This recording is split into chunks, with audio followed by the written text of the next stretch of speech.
Next up is the duration property. So if we continue to the align example and go to the align file, you can see that what this implicit animation does is it aligns the child widget depending on where you click on the screen. And each of these alignments would just say alignment top center or left center or center. So what we are interested for this video is to discuss the duration property. It doesn't require much explanation, to be honest. It says what it does in the name. The duration property controls the duration of your animation. So currently the duration is set to be 1 second. However, we can change this to whatever we want. So as you can see, if we click to be center align, it will take 1 second to interpolate from this position to that position, and it will interpolate using a curves of ease. So let's play around and make the animation faster. We can set it to be of milliseconds, and we can maybe specify 300 milliseconds. So that will be a third of a second. And as you can see, it's a lot faster now.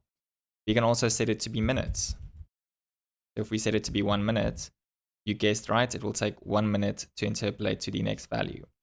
That is obviously way too slow, so let's go back to seconds and interpolate to the center. The Flutter dev tools provide the ability to toggle slow animations. So as an example, if we set the milliseconds back to 200, or not back to, but this time 200, you can see that the animation happens very fast. Let's say we want to debug this. We want to actually visualize what's happening on screen. This is happening too fast for our eyes to distinguish.